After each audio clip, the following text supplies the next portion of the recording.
Hello my dear students, कैसे हैं आप लोग। एक बार फिर से आपके अपने परिवार ड्रीम कॉम्पिटिटिव क्लासेज में आप सभी का स्वागत है। तो आज हम आप सभी के सामने मैथ के वैसे क्वेश्चन पर बात करेंगे जिसे पढ़कर आप कम से कम, है ना, पूरे मैथ का लगभग 50% क्वेश्चन आप सॉल्व कर सकते हैं। ठीक है, हम ऐसे ऐसे ट्रिक लेकर के आए हैं, हर चैप्टर से टाइप बाय टाइप हम आपको पढ़ाएंगे और पूरा ओवरऑल मैथ से रहेगा आपका सिर्फ 20 ट्रिक, सिर्फ 20 ट्रिक जिसे पढ़कर आप कम से कम 300 से 500 क्वेश्चन को हल कर सकते हैं। ठीक है, तो एग्जाम में पूछा ही जाता है ये सवाल। तो आज का क्लास जो है आप सभी के लिए बहुत इंपॉर्टेंट, बहुत ज्यादा दमदार साबित होने वाला है। तो सभी लोग एक बार शेयर कर दीजिएगा और हमारे साथ जुड़ जाएंगे सब लोग। ठीक है, चलिए तो एक बार शेयर कर दीजिए और सभी लोग जुड़ जाइए हमारे साथ। और सारे के सारे सवाल आप कितने समय में सॉल्व कर सकते हैं? सिर्फ 2 सेकंड में। ठीक है, पलक झपकते ही आपका आंसर आना चाहिए। एग्जाम का यही नियम है कि अगर आपका कैलकुलेशन फास्ट है, ठीक है, तो आप कोई भी एग्जाम को आसानी से फोड़ सकते हैं। ठीक है, तो आइए ऐसा ही कुछ बेहतरीन टॉपिक और बेहतरीन ट्रिक पर हम लोग बात करेंगे जो कि हर एग्जाम में पूछा जाता है।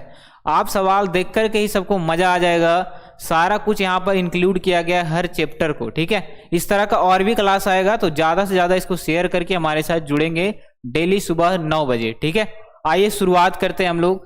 तो सबसे पहला हमारा सवाल रहेगा ट्रिक नंबर फर्स्ट का। चलिए, तो पहला सवाल है, बताइएगा, एलसीएम का सवाल है और ये एग्जाम में पूछा ही जाता है। तो हर सवाल जो है अपने आप में क्या है, बेहतरीन साबित होने वाला है। तो इसका आंसर बताइएगा। आपका ये ट्रिक नंबर फर्स्ट कह सकते हैं। ठीक है, ट्रिक क्या एक तरह का कॉन्सेप्ट है जिसे हम एक अलग ढंग से यहां पर आपको बताया जाएगा। कोई फॉर्मूला नहीं, कोई झंझट नहीं, बिना फॉर्मूला का हर सवाल सॉल्व होगा पूरा मैथ का। ठीक है, चलिए बताइएगा इस क्वेश्चन का आंसर क्या हो जाएगा। चलिए, तो एक बार इस क्वेश्चन का आंसर बता दीजिए सब लोग, क्या आ जाएगा। चलिए, सबका आंसर आना चाहिए।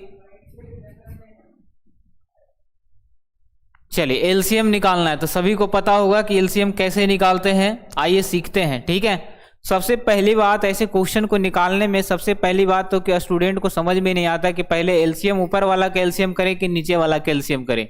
ठीक है, तो इसका सबसे बेहतरीन तरीका है कि आपको क्वेश्चन में जो पूछे वही काम ऊपर वाला का करना है। ठीक है, क्वेश्चन में जो सवाल करे वही काम हमें ऊपर वाला करना है, बाकी जो बचेगा वो नीचे वाला। यानी कि इसमें 2 ही चीज याद रखना है, या तो हमें एचसीएफ निकालना होता है या तो हमें एलसीएम निकालना होता है। ठीक है, यही 2 तरह का सवाल इसमें आता है। और इस तरह का कॉन्सेप्ट, ये वाला तो आपको सबको पता होगा, 5, 10 और 15 का आपको एलसीएम पूछ देगा तो आप क्या करेंगे? सिंपली आपको जो सबसे बड़ा नंबर है उसका दुगना कर देते हैं और वही उसका क्या होता है, एचसीएफ होता है, बशर्ते वह सबसे कटना चाहिए। ठीक है, चलिए, तो अगर इस तरह का सवाल देकर के अगर आपसे पूछ लिया जाए कि एलसीएम क्या होगा, सबसे पहली बात तो आप इसको शेयर करिएगा ज्यादा से ज्यादा। कल की क्लास आप सब लोग देखे होंगे अलजेब्रा का, उसमें हर टाइप का सवाल हमने करवाया था। जो लोग नहीं देखे उसको एक बार देखिए। अलजेब्रा से जिनको डर लगता है वो डर हम जो है खत्म कर दिए हैं सुबह के 9 बजे की क्लास में। ठीक है, तो डेली सुबह 9 बजे जुड़िए हमारे साथ। आइए सीखते हैं इसको। सबसे पहली बात, अगर आपको एलसीएम निकालना हो तो जो निकालना है वही काम ऊपर वाले का करना है। तो ऊपर में कौन कौन सा नंबर दिख रहा है? 2, 4, 5, है ना। एलसीएम पूछ रहा है तो ऊपर वाले का क्या निकाल देना है? एलसीएम। तो सबको पता है कि 2, 4 और 5 का अगर हम एलसीएम निकालेंगे तो कितना आ जाएगा? तो कितना आ जाएगा? तो हम क्या बताएं, सबसे बड़ा नंबर का क्या करना है, हमको निकालना है। सबसे पहले 2 से लगेगा, 1, 2 और यहाँ आ जाएगा 5। अब एलसीएम तो निकलेगा नहीं तो क्या आ जाएगा? सिंपल 5 दूनी 10 दूनी 20। तो ऊपर वाला का एलसीएम आ गया 20। जो पूछे वही काम हमें ऊपर वाले का करना है, बाकी जो नीचे बच गया उसका एचसीएफ निकाल देना है। ठीक है, अगर एचसीएफ पूछता तो ऊपर वाला का एचसीएफ निकालते और नीचे वाला का एलसीएम। पूछा एलसीएम तो ऊपर वाला का एलसीएम निकाल देना और नीचे वाला का क्या निकाल देना? एचसीएफ। क्वेश्चन हो गया सॉल्व। और एग्जाम में ये पूछा ही जाता है, बशर्ते आपको याद रहना चाहिए ये कॉन्सेप्ट। ठीक है, चलिए, सबको मजा आएगा लास्ट में, देखिएगा। तो यहां पर हम सीआई से रिलेटेड, चक्रवृद्धि ब्याज, सब तरह का हम चैप्टर इंक्लूड किए हैं, चाहे वो प्रॉफिट लॉस हो, प्रतिशत हो। ठीक है, हर तरह का सवाल आपको मिलेगा और हर अलग अलग अपना एक कॉन्सेप्ट रहेगा, बशर्ते आपको सिर्फ यहां पर 1 घंटा बने रहना है। ठीक है, चलिए आइए शुरुआत करते हैं। तो एलसीएम जिसका निकालना है उसी का क्या करना, ऊपर वाला का वही काम करना है। बाकी नीचे कौन कौन सा नंबर बच गया उसका क्या निकाल देना है, एचसीएफ। 3, 9 और 6 का HCF क्या होता है? तो 3 होता है। HCF निकालने सबको आता होगा, 3, 9 और 6, ठीक है। लगा दीजिए। HCF आप इस तरीके से भी निकाल सकते हैं, तो 3 से लगेगा 1, 3 3 9 और 3 दूनी 6 लगेगा, ठीक है। एक बार में जो काट दे वही उसका HCF होता है। अगर नहीं पता है तो सब लोग भागा दे करके चेक कर सकते हैं यहाँ पर, ठीक है। बस 20/3 जो है इस क्वेश्चन का क्या हो जाएगा? आंसर हो जाएगा, क्योंकि यहाँ पर अब कटने वाला नहीं है। तो बताइए क्या सबको समझ में आ गया? चलिए एक बार बता दीजिए सब लोग, क्या सबको समझ में आ गया ये तरीका कैसा है बनाने का? अभी हम बहुत तरह का सवाल, इसमें हर टाइप में आपको 2 से 3 क्वेश्चन हम बताएंगे, जहां से आप आसानी से हर सवाल बना सकते हैं, ठीक है। चलिए तो बताइएगा सबको समझ में आ गया? कितना भी बड़ा नंबर दे दे आपको, कितना भी बड़ा नंबर दे दे, 20/40, 20/40, 60/120, है ना, 60/90, कोई सा भी नंबर दे दे और पूछ दे कि इसका एलसीएम क्या होगा, तो ऊपर वाला का हमेशा क्या निकाल देना? एलसीएम। तो ऊपर वाला का एलसीएम आ जाएगा 60, और नीचे वाला जो भी बच गया उस क्या बचा? नीचे वाला का एचसीएफ निकाल देना है। तो 40, 12 और 90 का क्या निकालना है? एचसीएफ बटा करके काट दीजिए, आपका आंसर आ जाएगा। अगर मान लिया जाए यहाँ एचसीएफ पूछ देता, चलिए अगला सवाल बताइएगा। अगला सवाल आपका वही है, तो बताइए अगला सवाल क्या हो जाएगा? इसका निकालना एचसीएफ, ठीक है। चाहे एलसीएम पूछे एचसीएफ पूछे, बस एक ही तरीका याद रखना है, जो पूछे वही काम आपको ऊपर वाला का करना है, बाकी जो बच गया उसका उल्टा हो जाएगा, है ना। चलिए बताइएगा इस क्वेश्चन का आंसर क्या हो जाएगा? चलिए सब लोग आंसर दीजिए।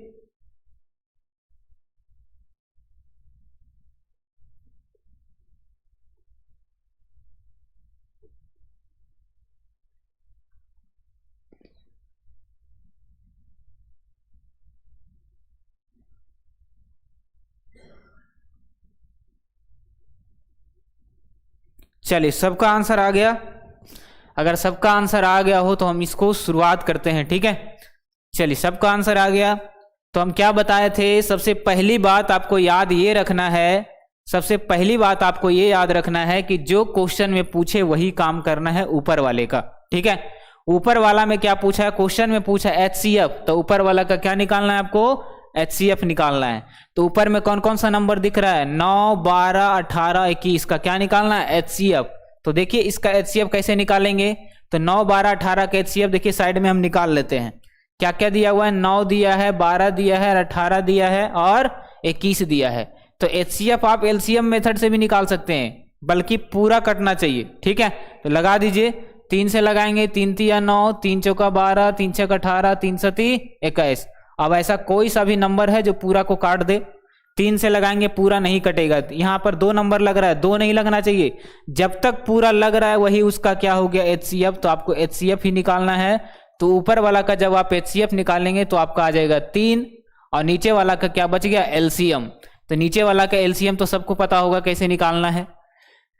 10, 25, 35, 40 का निकाल दीजिए एलसीएम, क्योंकि एचसीएफ पूछा है। तो जो पूछे क्वेश्चन में आपको, जो भी पूछ दे, एलसीएम पूछा था पिछला क्वेश्चन में तो हमने ऊपर वाला का एलसीएम निकाल दिया। क्वेश्चन में एचसीएफ पूछा है तो ऊपर वाला का एचसीएफ, तो नीचे वाला का एलसीएम। चलिए अब क्या बच गया? 10, 25, 35 और 40 का क्या निकाल देना है? एलसीएम निकाल देना है। निकाल करके देखते हैं क्या आ जाएगा।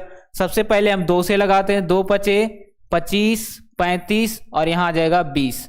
अब तो नहीं लग रहा है तो 5 से लगा दीजिए, 1, 5, 7, 4। बस अब तो कोई नंबर नहीं कटेगा। तो क्या बच गया? 5 दूनी 10 पचे 50 और 50 सते 7 पचे 35, 350। चलिए 350 और गुना कर दीजिए 4, यही आपका क्या हो जाएगा? आंसर। तो 0 आ जाएगा। 5 चौका 20 का 0 बाकी 2 और 4 तिया 12, 2 हो जाएगा 1400।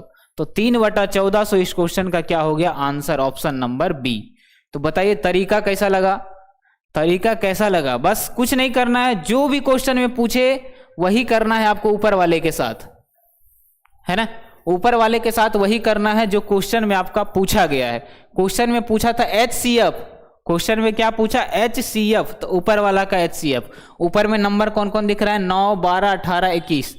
तो ऐसा नंबर सोचना है छोटा से छोटा जो पूरा को काट दे। अगर ये तरीका नहीं पता है तो आप बच्चों की तरह भाग दे के एचसीएफ निकाल दीजिए, है ना। ऐसा छोटा से छोटा नंबर सोचना है जो पूरे को काट दे। तो 3 हमने सोचा और 3 पूरा को काट दिया। छोटा से छोटा नंबर ही क्या होता है? एचसीएफ होता है। ठीक है, चलिए आगे देखिए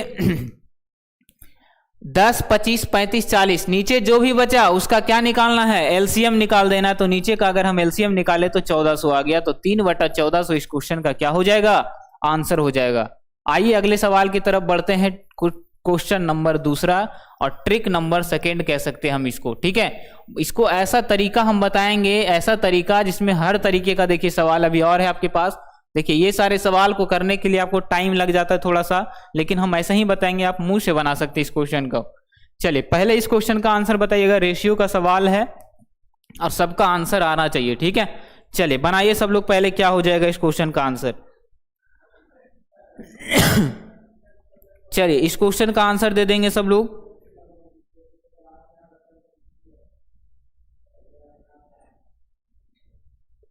चलिए इस क्वेश्चन का आंसर दे दीजिए सब लोग, क्या आ जाएगा, एक बार इस क्वेश्चन का आंसर दे दें सब लोग, क्या हो जाएगा। इसमें ए बी का मान दिया है, बी सी का मान दिया है, ए सी का मान पूछ लिया गया, तो अब हम क्या करेंगे, ठीक है।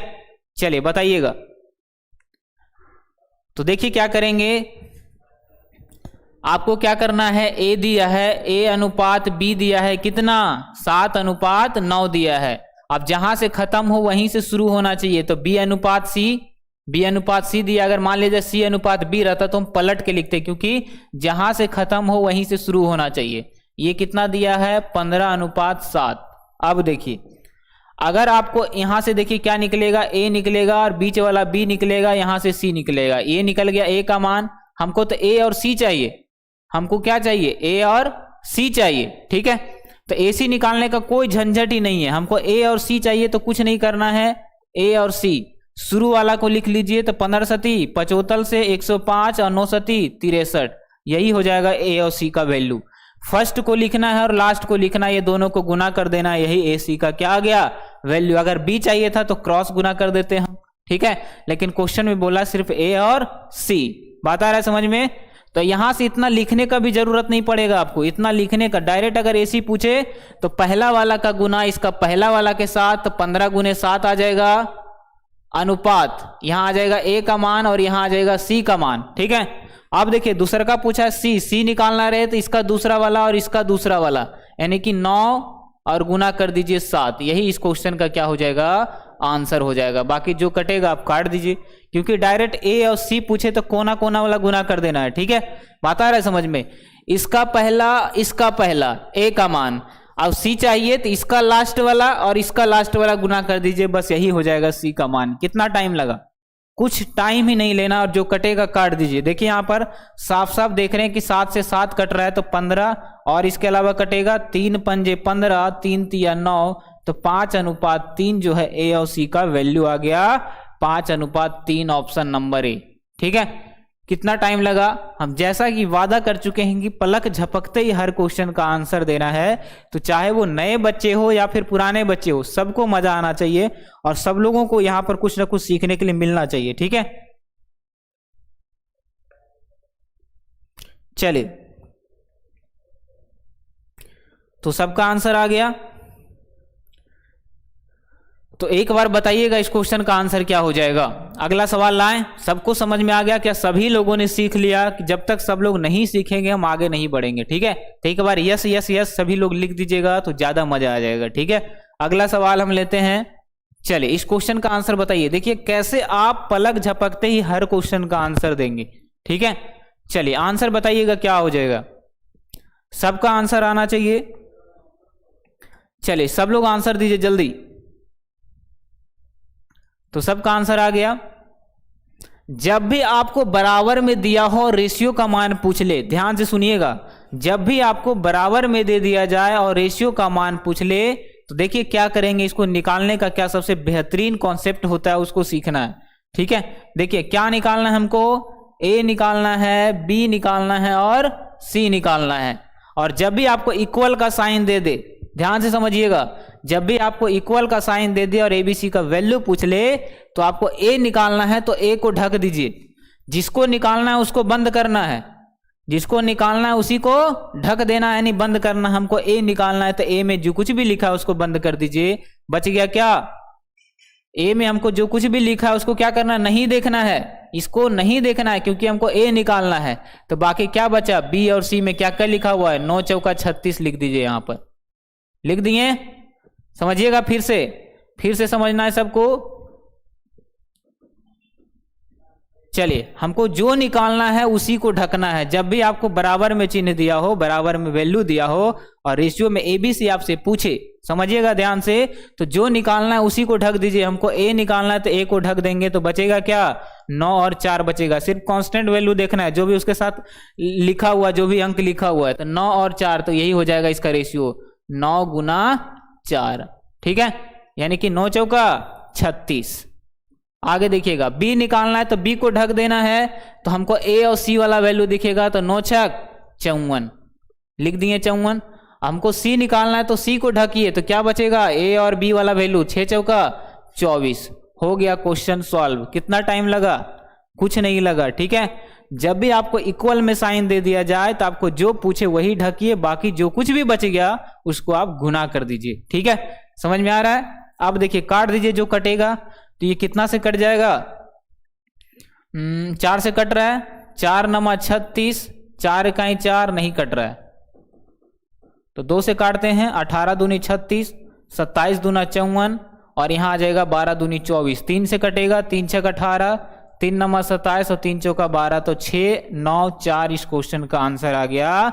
6:9:4, option number B is the correct answer. बताइए कैसा लगा तरीका आपको और कितना टाइम लगने वाला है, ये देखना है आपको। पलक झपकते ही आंसर है ना, पलक झपकते ही क्या करना है, आंसर देना है। चलिए आइए, इसी का हम तीसरा सवाल लेते हैं। हर तरीके का सवाल यहां पर हम आपको करवाएंगे, ठीक है, चाहे वो कैसा भी सवाल हो।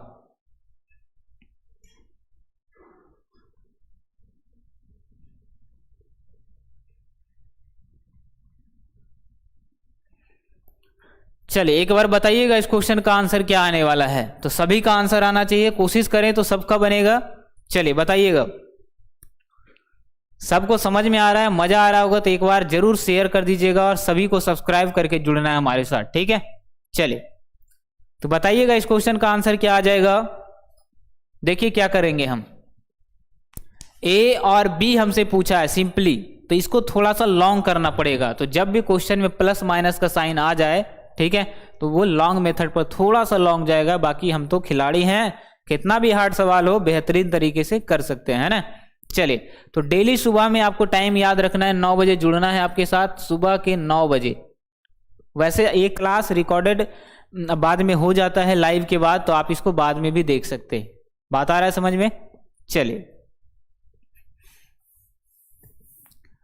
चलिए देखिएगा कैसे बनाएंगे। तो यहां पर क्या लिखा हुआ है, b माइनस ए का मने गुना और 30 अब परसेंट लगा रहे तो नीचे 100 बराबर है, तो बराबर b प्लस ए और का मने गुना होता है 18 लिखा हुआ है नीचे 100 तो 100। अब देखिए जो कटेगा उसको काट देना है, बराबर के बराबर काट सकते हैं 100 के 100, तो बचेगा क्या, यहां भी कट जाएगा, 3 से काटिए तो 3 दहे 30 और 3 छक 18, बराबर के बराबर काट दीजिए जो भी कट रहा है आपको, ठीक है। तो और कटेगा आपसे, तो हम इसको डायरेक्ट 6 से काट दें, 6 पचे 30 और 6 तिया 18। अब बचा क्या, तो यहां बच गया 5b माइनस 5a बराबर 3b प्लस 3a। अब देखिए जो एक जैसा उसको एक जैसा लाना है। देखिए कोई भी आदमी अपना दोस्त को खोजेगा, है ना, तो देखिए सेम जैसा जो उसके जैसा जो दिखेगा वही ना उसका दोस्त करेगा। आप कहीं गए मान लिया जाए इस पार्टी में, ठीक है, और आप भी देखें कि मस्त नॉर्मल कपड़ा पहने हुए हैं, तो कोई भी नॉर्मल कपड़ा वाला आदमी अगर पहने हुए तो उससे बात करे कोशिश करिएगा। ज़्यादा हाई फाई दिखेगा तो भाई पता नहीं 2-4 वो इंग्लिश बोल देगा, भाई हमनी सबको समझ में नहीं आएगा, है ना। तो आदमी उसी से बात करेगा जो उसके बराबरी का दिखेगा। तो ये भी देखिए 5b किससे बात करने के लिए जाएगा, 5b किसके साथ, b जाएगा b के साथ। तो 5b क्या कहेगा कि भाई हम बड़ा हैं, तुम ही आ जाओ क्योंकि तुम छोटा है। तो 5b के साथ जब इधर आ जाएगा तो बचेगा कितना, माइनस हो जाएगा, तो ये हो जाएगा 2b। अब देखिए ये माइनस में 5a है, प्लस का 3a है, तो प्लस बड़ा कि माइनस, प्लस बड़ा है, तो इसको 5b को हम उधर 5a को उधर ले जाएंगे तो क्या हो जाएगा, प्लस का 3a और प्लस जो हो जाएगा उधर जाके तो 8a हो जाएगा, ठीक है। तो तो यहाँ ए और बी का मान पूछा है, कोई दिक्कत नहीं है, बी और ए हम निकाल देते हैं। तो यहाँ आ जाएगा 8, हम ए को इधर लेके चले आए हैं तो बी वाला कहाँ जाएगा, नीचे, काट दीजिए, 2 चौका 8। तो यहाँ से आ गया बी अनुपात ए बराबर क्या आ गया, 4/1, यानी कि 4:1। लेकिन क्वेश्चन में बोला ए अनुपात बी, तो ये भी पलट जाएगा। तो ए अनुपात बी कितना, तो ए का मान 1 और बी का मान हो गया 4, तो 1:4 हो गया इस क्वेश्चन का आंसर।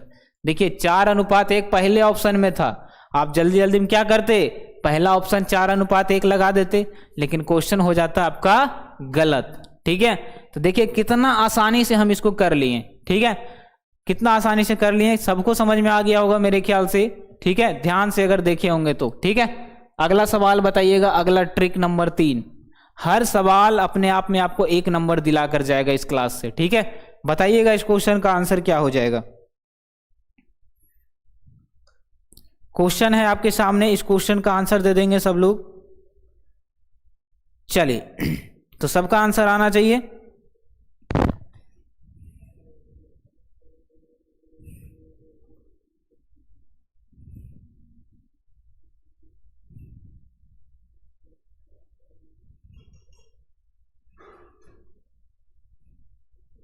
चलिए सब लोग बनाइएगा इस क्वेश्चन को। एक व्यक्ति किसी वस्तु को 10% के नुकसान के साथ 90 रुपया में बेचता है कोई सामान, तो उस वस्तु का क्रय मूल्य निकालें।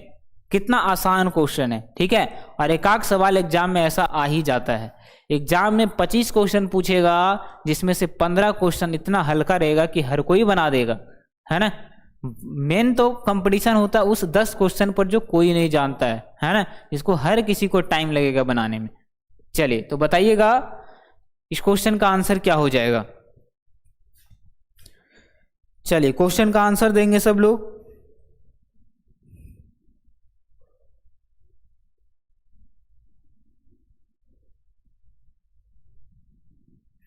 चलिए इस क्वेश्चन का आंसर दे दीजिए। देखिए सबसे पहली बात क्या दिया हुआ है, 10% का नुकसान मतलब हानि।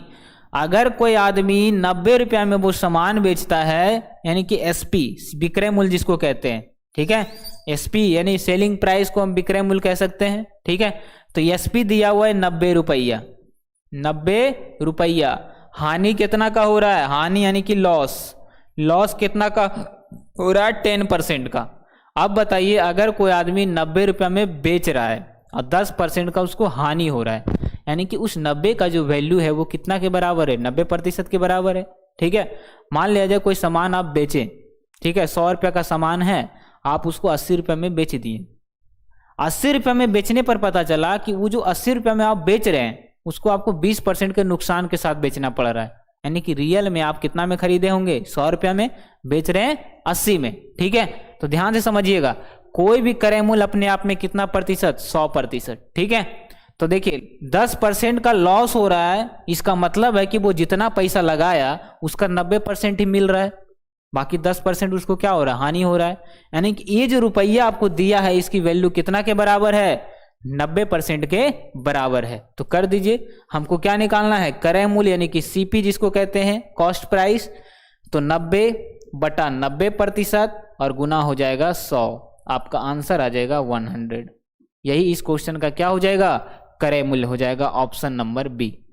कितना टाइम लगा, 2 लाइन में आप आंसर ला सकते हैं, चाहे कैसा भी सवाल हो। ठीक है, चलिए बात आ रहा है समझ में, फिर से देखिएगा, अभी भी बहुत सारे लोगों को कंफ्यूजन है इसमें। तो देखिए हम कैसे बनाएंगे, ध्यान से समझिएगा। कोई आदमी जो है विक्रय मूल्य दिया है 90 रुपया, 90 रुपया, हानि हो रहा है कितना का, हानि हो रहा है 10% का।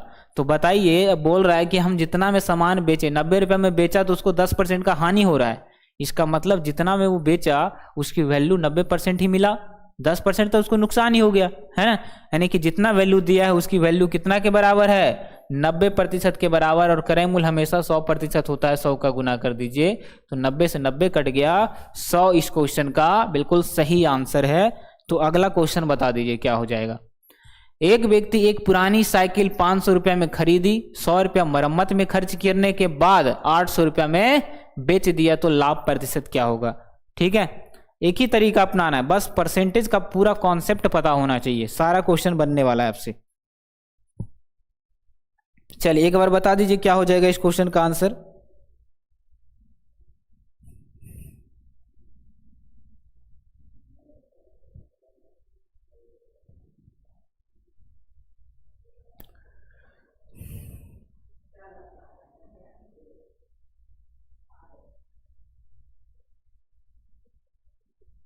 चलिए बन गया सबसे। देखिए कैसे बनाएंगे, बिल्कुल ध्यान से सुनिएगा, ठीक है। एक व्यक्ति एक पुरानी साइकिल 500 में खरीदा।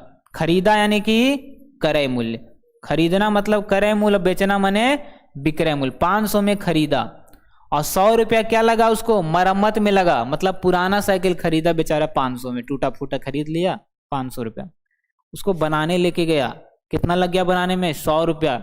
अब बेचा कितना में, 800 रुपया में वो बेच दिया। अब बताइए कि मान लिया जाए कोई सामान आप खरीदे, उसको बनाने में आप खर्चा किए अपना खुद का पैसा, एक तो खरीदने में लगा ऊपर से बनाने में लगा, यानी कि वो भी आप ही का पॉकेट से लगा। और जब आप बेचिएगा तो क्या कहिएगा, कितना का लाभ हुआ इसको, इसका कुल क्रय मूल्य कितना हो जाएगा, पहले ये देखना है 500 होगा या 600 होगा। तो जितना उसका पैकेट से लग रहा है टोटल ओवरऑल हम कहेंगे कि वो क्या है, उसका क्रय मूल्य है। तो 500 रुपया खरीदने में लगा और 100 रुपया खर्च करना पड़ा उसको मरम्मत कराने में, यानी कि रियल में उसको 600 रुपया पैकेट से लग गया। यस या नो, बिल्कुल लग गया, ठीक है। बेचा कितना में, बेचा यानी कि विक्रय मूल्य, कितना में वो बेच दिया, 800 रुपया में। तो बताइए फायदा हुआ कि घाटा हुआ। 600 में खरीदा 800 में बेचा, तो सर यहाँ तो 200 रुपया का फायदा हो रहा है, 200 रुपया का फायदा हो रहा है। हमको क्या चाहिए, लाभ प्रतिशत। तो लाभ प्रतिशत क्या होता है, लाभ बटा क्रय मूल्य, यानी 600 और गुना कर दीजिए 100, क्योंकि हमें प्रतिशत में चाहिए। तो प्रॉफिट परसेंट यहां से आ जाएगा। तो क्या आ जाएगा, 2 तिया 600, तो कितना आ जाएगा 33.1/3% इस क्वेश्चन का आंसर आ गया, ठीक है। कितना परसेंट का इसको फायदा हो गया, 33.1/3%। बताइए तरीका कैसा लगा आपको बनाने का। 500 रुपया इसको खर्च किया खरीदने में, 100 रुपया मरम्मत में, क्योंकि उसको पैकेट से लगा। तो शुद्ध जो क्रय मूल्य है वो 600 हो गया, बेच दिया 800 में, तो फायदा हुआ 200 का। तो लाभ प्रतिशत चाहिए, तो लाभ बटा क्रय मूल्य गुना 100 होता है लाभ प्रतिशत बराबर। समझ में आ गया सबको। चलिए आगे बढ़े। तो अगला सवाल का आंसर बता दीजिए क्या हो जाएगा। इस क्वेश्चन का आंसर दे दीजिए सब लोग। चलिए क्वेश्चन का आंसर देंगे तो ज्यादा मजा आएगा। एक घड़ी को 200 रुपया में बेचा तो 20% की हानि हुआ, तो क्रय मूल्य क्या होगा। पहला क्वेश्चन तो हम यही बताए थे, सेम सवाल, ठीक है। एक वस्तु को 10% के नुकसान हुआ 90 रुपया में बेचने पर, तो क्रय मूल्य क्या होगा। तो सेम सवाल, तो सेम सॉल्यूशन, ठीक है। चलिए अब बताए थे हर टाइप का आपको 1 से 2 सवाल लाएंगे और ऐसा 20 क्वेश्चन रहेगा, ठीक है। चलिए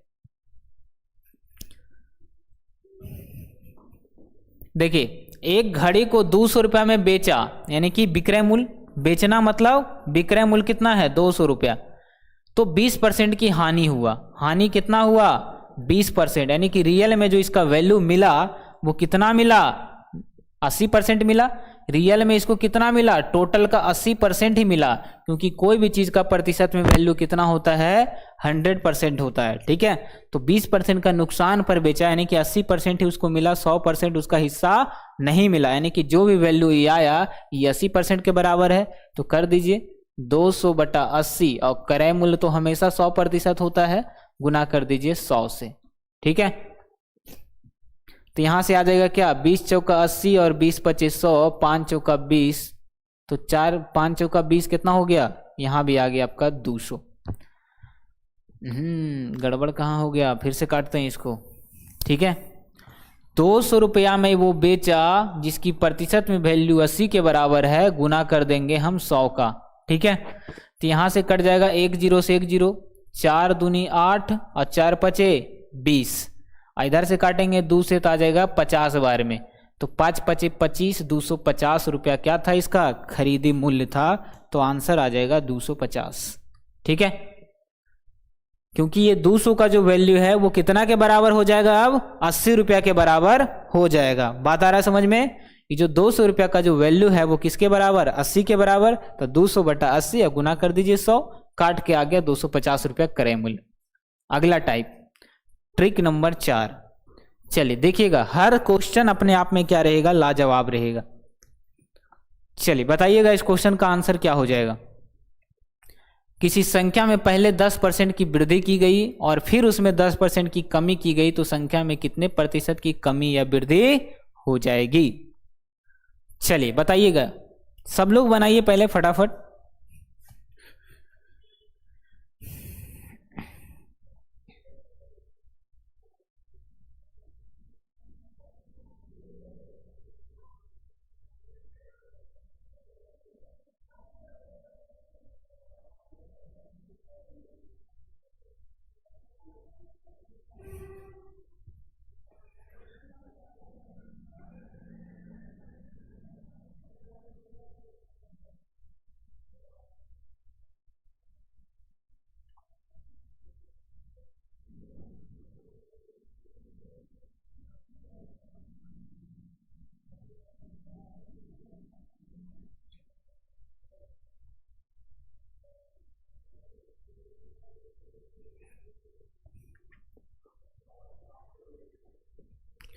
चलिए सबका आंसर आ गया। तो देखिए क्या करेंगे, जैसे ही आपको इस तरह का क्वेश्चन आ जाए, पहले कमी हो जाए वृद्धि हो जाए, तो आपको एक ही फॉर्मूला याद रहना चाहिए, वृद्धि प्रतिशत बराबर। ठीक है, चलिए सबसे पहली बात, अगर पहले क्या हो रहा है, वृद्धि हो रहा है, फिर 10% की कमी हो रहा है, तो फॉर्मूला याद आया, x plus minus y plus minus x y बटा 100।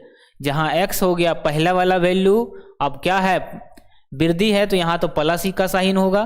ठीक है, यहां पर भी प्लस माइनस करना है। ठीक है, तो प्लस का साइन होगा क्योंकि वृद्धि हो रहा है और प्लस को कभी लिखा नहीं जाता है, तो यहां कर दीजिए सिर्फ 10। ठीक है, आगे देखिए, अब देखिए 10% की वृद्धि और 10% की कमी, तो यहां भी कर देंगे कितना, और 10% की कमी हो रहा है तो कमी को माइनस और वृद्धि को प्लस। तो बताइए, वृद्धि हुआ तो प्लस का 10। ठीक है, इसको थोड़ा अलग लिखते हैं, इसको हम कर देते हैं यहां। चलिए, फॉर्मूला सबको याद रहना चाहिए, ये फॉर्मूला सभी को याद रहना चाहिए। जब भी वृद्धि और कमी का डाटा दिया हो और आपसे परिवर्तन वृद्धि पूछे, तो x plus y plus minus x y बटा 100 क्या होता है, सॉल्यूशन का है ना तरीका होता है। देखिएगा, तो सबसे पहले 10% की वृद्धि, तो 10 प्लस का 10 हो जाएगा, और 10% की कमी तो माइनस का 10, क्योंकि कमी को मतलब माइनस, अब प्लस माइनस माइनस होता है, प्लस माइनस माइनस, तो माइनस हो जाएगा एक्स वाई, यानी कि x हो गया 10 और वाई भी दिया हुआ है 10 बटा हो जाएगा 100। तो यहाँ से काट दीजिए जो जो कटेगा, 1 0 से 1 0, 1 0 से 1 0 कट गया, 10 में से 10 गया कितना, ये भी कट गया, तो बचा क्या, माइनस का 1%। माइनस ये बताता है कि हानि हो रहा है, कितना का, 1% की कमी, तो 1% की कमी ऑप्शन नंबर सी में दिख रहा है, तो C is the right answer of this question.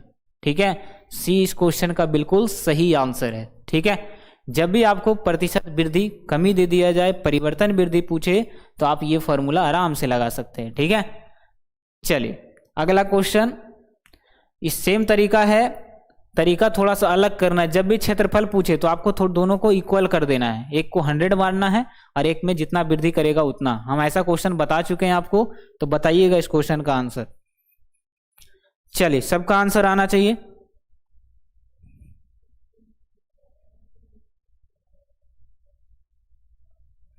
चलिए बन गया सबसे, क्वेश्चन है आपके सामने, बनाइएगा इस क्वेश्चन को। हम कैसे बनाएंगे, जब भी आपका क्षेत्रफल में परिवर्तन और वृद्धि दे जाए, तो आयत का क्षेत्रफल क्या होता है, लंबाई गुना चौड़ाई। तो बोल रहा है कि आयत की लंबाई में 20% की वृद्धि कर दी गई और चौड़ाई में 30% की वृद्धि कर दी गई, तो कितने प्रतिशत की वृद्धि होगी।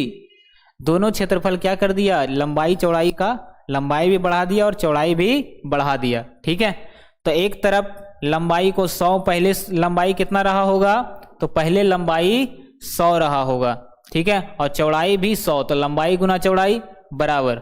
अब लंबाई में कितना बढ़ा दिया, 20%, तो हो जाएगा 120। चौड़ाई में कितना बढ़ा दिया, 30%, तो हो जाएगा 130। ठीक है, चलिए अब देखिए, ये 2 0 से 2 0 इधर कट गया, यहाँ बचेगा 100 और यहाँ बच गया कितना 12 गुना 13, तो 12 तिया 36 और 120 हो जाएगा कितना 156। 156, तो बताइए कितना का वृद्धि हुआ, तो 56% का क्या हो गया, वृद्धि हो गया। यही होगा इस क्वेश्चन का आंसर, 56% की वृद्धि हो जाएगी, ऑप्शन नंबर सी। चलिए, तो आपको जब भी क्षेत्रफल में परिवर्तन या आयतन में परिवर्तन दे दे, तो आयतन का मतलब 3, तो यहाँ 3 को 100 लिखेंगे और जितना बढ़ाएगा उतना हम लिखते चले जाएंगे। और जब भी आपको इस तरह का सवाल दे दे वृद्धि और कमी वाला, तो आप एक्स वाई का फॉर्मूला लगा के इसको बना सकते हैं। ठीक है, चलिए अगला सवाल, ट्रिक नंबर 5। चलिए बताइएगा इस क्वेश्चन का आंसर क्या हो जाएगा। अगर आपको इससे भी शॉर्ट जानना है तो आप मैथ का आंसर रट जाइए, क्वेश्चन देखिए इसका आंसर ही होगा, है ना। तो इससे शॉर्ट नहीं होता है, बात आ रहा है समझ में। चलिए बताइएगा इस क्वेश्चन का आंसर क्या हो जाएगा। चलिए ट्राई करें सब लोग, सबसे बनने वाला है।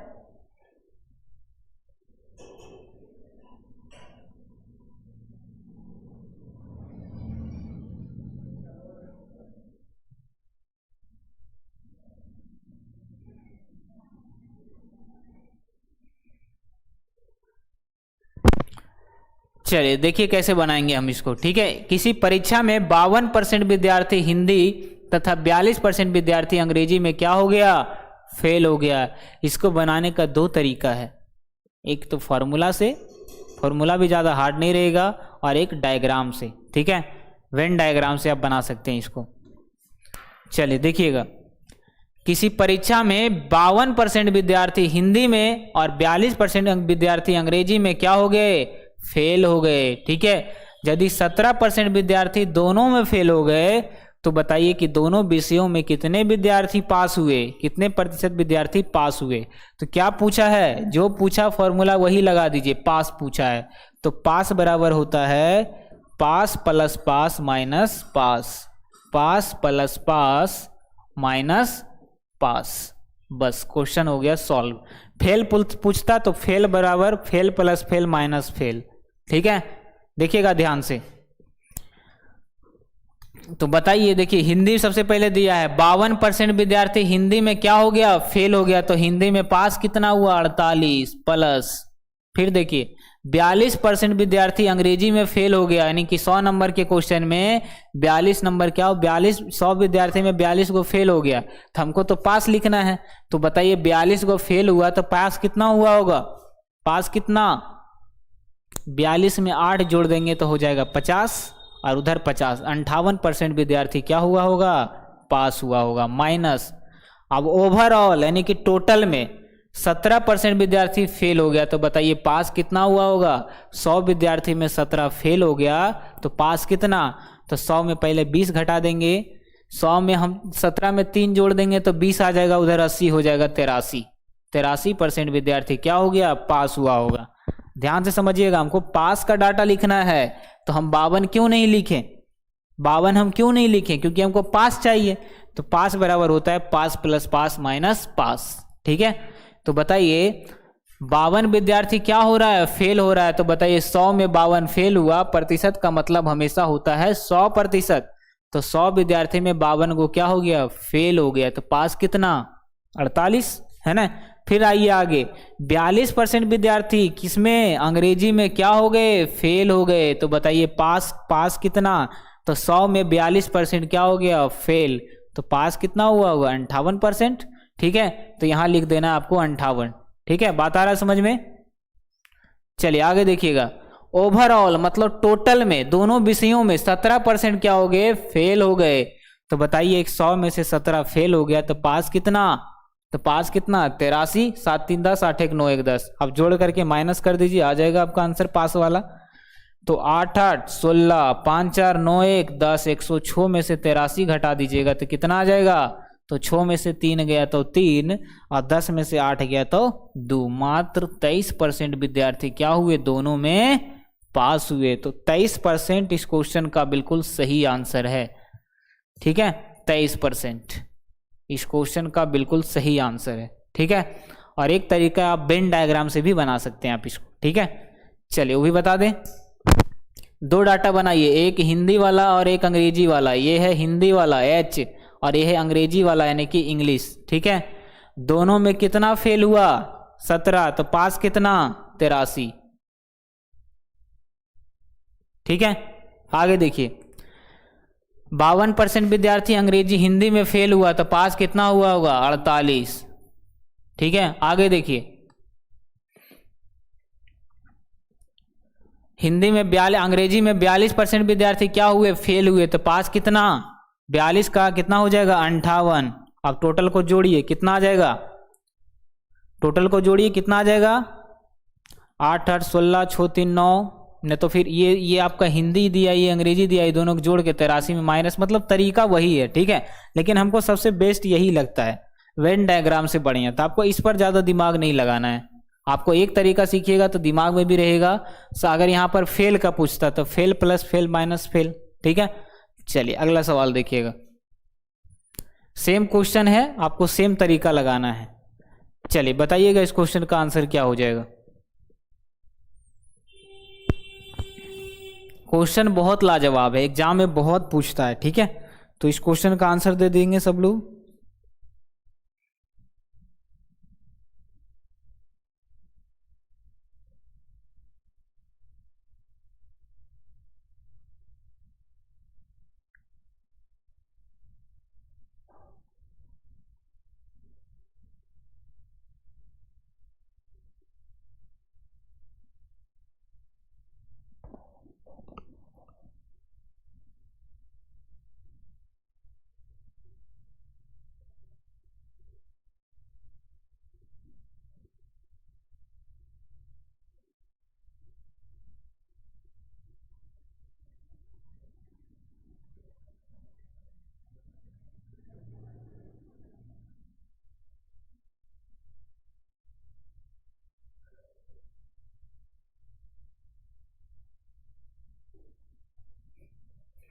चलिए बन गया सबसे।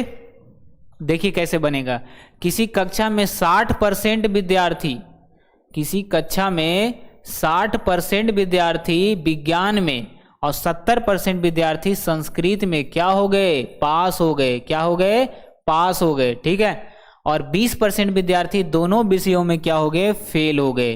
तो हमें क्या चाहिए, तो दोनों में यानी कि दोनों विषयों में पास होने वाले, दोनों विषयों में पास होने वाले, फिर से पास पूछा है तो पास बराबर क्या बताएं, पास बराबर पास प्लस पास और माइनस पास। तो पास देखिए पास का डाटा दिया है तो हम 60 ही लिख देंगे, क्योंकि यहाँ अगर फेल नहीं पास बोला, दोनों में एक इसमें 60% विज्ञान में और 70% संस्कृत में क्या हो गए पास हो गए। तो 60 प्लस 70 और माइनस देखिए 20% विद्यार्थी दोनों विषयों में क्या हो गए फेल हो गए, तो दोनों विषयों में 20% फेल हो गया तो पास कितना हुआ होगा 80%, यहाँ कर दीजिए 80%। तो 7 और 6 13 130 माइनस 80 50% क्या हो गया, दोनों विषयों में पास हो गया। ऑप्शन नंबर ए इस क्वेश्चन का सही आंसर है। बताइए तरीका कैसा लगा, सबको मजा आ गया होगा, काफी लोग जानते भी होंगे इस तरीके को। ठीक है, चलिए अगला क्वेश्चन, ट्रिक नंबर 6 और सबसे हाईलाइटेड क्वेश्चन है ये। ठीक है, बताइएगा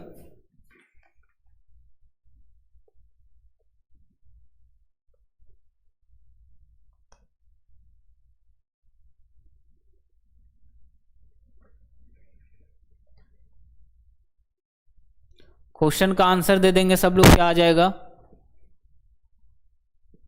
चलिए देखिएगा क्या बोल रहा है कि 10 वस्तुओं का क्रय मूल्य, ठीक है 10 वस्तुओं का क्रय मूल्य 9 वस्तुओं के विक्रय मूल्य के बराबर होता है।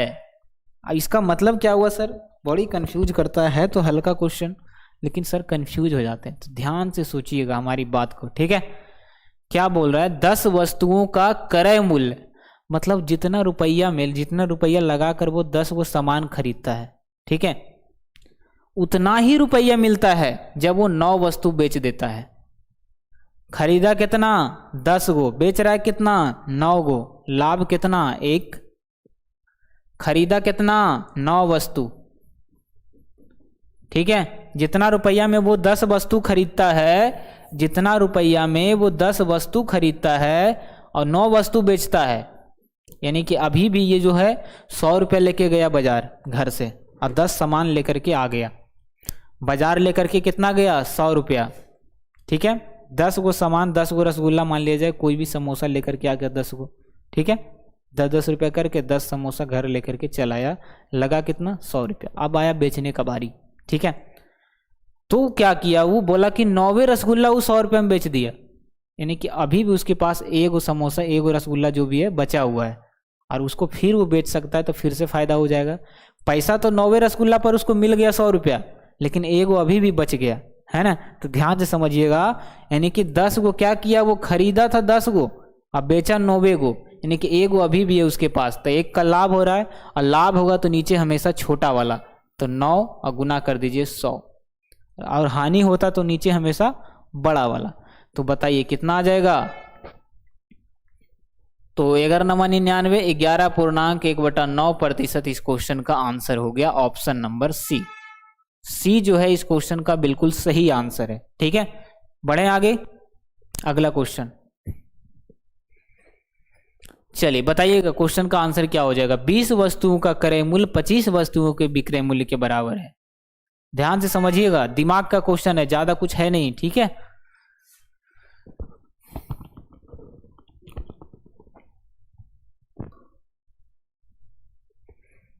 चलिए बताएं, देखिए कैसे बनेगा। 20 वस्तुओं का क्रय मूल्य, यानी कि 20 रुपया, 20 को सामान लेकर के आए हो बाजार से, ठीक है। लग गया मान लीजिए 100 रुपया। कितना लग गया? 100 रुपया। सामान कितना लाया? 20 को लाया, ठीक है। देखिए कितना सामान खरीदा, सीपी दिया हुआ है 20 सामान खरीदा, बेच रहा है कितना? 25 गो। बेच रहा है कितना? 25 गो, ठीक है। कितना बेच रहा है? 25 सामान बेच रहा है। अब बताइए, आप सामान बाजार गए 100 रुपया लेकर के, ठीक है। 100 रुपया लेकर के बाजार गए, 20 गो सामान आप खरीद के ले आए हैं, लेकिन जब आप बेच रहे हैं तो कोई कह रहा है कि हम 25 को लेंगे और 100 रुपया देंगे। क्या कह रहा है? CSP यानी सेलिंग प्राइस, बेचना, ठीक है। बोल रहा है 25 को तो हम लेंगे, लेकिन आपको 100 रुपया देंगे। अब बताइए, बेचारा 100 रुपये में 20 को खरीदा तो कितना बेचेगा? ज़्यादा से ज़्यादा वो 100 रुपये में 20 को लाया और 20 को भी बेचेगा तो भी उसको बेचारा का फायदा नहीं होगा। वो तो 25 को मांग रहा है, यानी कि 5 को और उसको अलग से देना पड़ेगा, है ना। तब बताइए कि खरीदा उसको 20 में, वस्तु है यहाँ पर, रुपया नहीं है, तो प्रोसेस उल्टा हो जाता है। तो बताइए लाभ हो रहा है कि हानि हो रहा है, उसको घाटा हो रहा है कि फायदा हो रहा है? तो साफ पता चल रहा है कि भाई 100 रुपये लेके गया, 20 को सामान खरीदा, लेकिन जब वो बेच रहा है तो 25 को देना पड़ रहा है उसको, बदले में 100 रुपया मिल रहा है, यानी 5 को वो अपना घर से लगा रहा है। ध्यान से समझिएगा, तो 5 को घर से लगा रहा है, यानी कि यहाँ पर क्या हो रहा है? हानि हो रहा है। कितना का? 5 का। हानि होगा तो हमेशा बड़ा वाला, और गुना कर दीजिए 100 से। तो 25 चौका 100, 5 चौका 20% का क्या हो गया? इसको हानि हो गया। तो 20% का हानि हो गया। ऑप्शन नंबर ए आंसर सही हो जाएगा। ऐसा नहीं सोचना है कि 20 रुपया में खरीदा और 25 रुपया में बेच दिया, रुपया नहीं, वस्तु है, ठीक है। तो ध्यान से दिमाग लगा के सोचिएगा, इसका क्या ट्रिक सीखना है ना। सिर्फ कॉन्सेप्चुअल है और दिमाग का खेल है, ठीक है। साफ पता चल रहा है। जब भी वस्तु रहे, सिंपल समझ जाइए कि वस्तु में अगर, देखिए पिछला क्वेश्चन समझिए, वस्तु में अगर क्रय मूल्य कम हो और क्रय मूल्य ज्यादा हो और विक्रय मूल्य कम हो, तो उसको क्या होता है? लाभ होता है।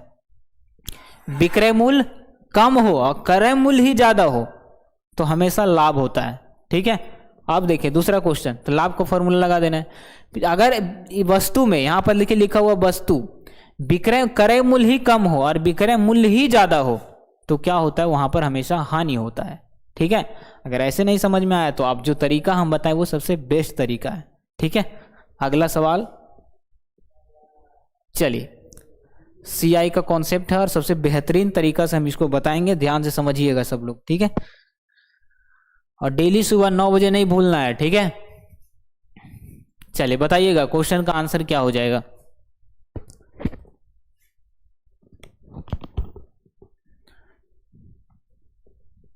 बन गया सबसे? देखिएगा यहां पर ट्रिक नंबर 6, देखिए क्या कर रहे हैं। 4% CI की दर से 625 रुपये कितने वर्षों में 676 हो जाएगा? तो हम क्या बताए थे, एक तरफ 625 और दूसरे तरफ 676, और जब तक कटेगा तब तक काटना है, नहीं कटेगा तो रूट चढ़ा देना है। रूट नहीं तो क्यूब किसी का तो हो, रूट नहीं होगा तो क्यूब होगा किसी का, है ना। तो पता चल रहा है कि ये 25 का क्यूब है, 25 का ये क्या है, स्क्वायर है, और ये जो है 676 है ना, 676 ये 26 का स्क्वायर है, और स्क्वायर ही बताता है कि समय, तो समय कितना हो गया, 2 वर्ष। साफ साफ पता चल रहा है कि समय कितना हो गया, तो 2 वर्ष हो गया इस क्वेश्चन का आंसर। ठीक है, अगर यही आपसे दर पूछता तो 25 से 26 जाते, मान लिया जाए आपसे यही दर पूछ देता, हमको दर नहीं पता रहता, मान लिया जाए आपको ये जो दर दिया है ये नहीं पता है हमें, ठीक है, आपसे दर पूछ देता और समय दोनों पूछ दिया और कुछ भी नहीं दिया, तो भी आप निकाल सकते थे यहाँ से। समय 2 वर्ष तो आइए गया, यानी कि 25 से 26 हो रहा है तो 1 का क्या हो रहा है, वृद्धि हो रहा है, अब वृद्धि होगा तो हमेशा नीचे छोटा वाला, और गुना कर दीजिए 100 से। तो साफ साफ पता चल रहा था कि 4% क्या हो गया, इसका दर हो गया, 4% इसका क्या आ जाता, दर आ जाता। तो ऐसा सवाल जब भी आ जाए सिंपल सा, जब तक कटेगा काटना है, उसके बाद रूट चढ़ा देना है। देखिए किसी का क्यूब है या किसी का स्क्वायर है, ठीक है, आपका आंसर आ जाएगा। अगला क्वेश्चन, चलिए बताइएगा इस क्वेश्चन का आंसर क्या हो जाएगा, और ये इस आज का सबसे लास्ट सवाल है, ठीक है। चलिए बताइएगा इस क्वेश्चन का आंसर क्या आने वाला है।